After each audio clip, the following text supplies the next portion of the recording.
ও তোমরা কয়জন আছো এখানে? সকালবেলা হ্যাঁ তোমাদের তোমরা মালিকের কথা কাজ করছো তো?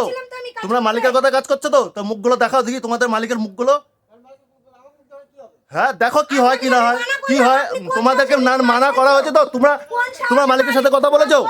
মালিকের সাথে কথা বলেছো? সকালবেলা বললাম মালিক তোমাদের এই সাইডে আমরা সকালবেলা তোমাদের মানা করেছি, তোমরা মালিকের সাথে কথা বলেছো? তোমরা যেখানে ঈদ গাঁথতিছো কলমগুলো ঢালাই দিয়েছো, কলমগুলো হ্যাঁ কলমগুলো ঢালাই দেওয়ার সময় অবজেকশন করলাম, তারপরে তোমরা কলমগুলো ঢালাই দিচ্ছ, কি কারণে ঢালাই দিচ্ছ?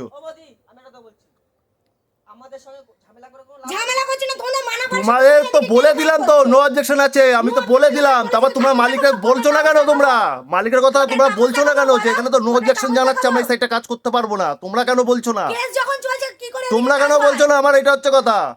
তোমরা কাজ করছো, তোমাদের তো মাথায় একটু নলেজ থাকা দরকার। তোমরা এখন 6-7 জন মিলে যে এই সাইডে কাজ করছো, রাতারাতি যে তোমরা কাজগুলো করতেছো, এগুলো কি ঠিক? 1 মাস ধরে এখানে, 1-2 মাস ধরে শুধু এখানে তোমার কেস চলছে এই জায়গার, আর ডাইরেক্ট মুখের উপর বলে দিচ্ছ তোমাকে তো বললাম তোমাদের গ্রুপে এই সাইডটা পুরো টোটাল বন্ধ আছে।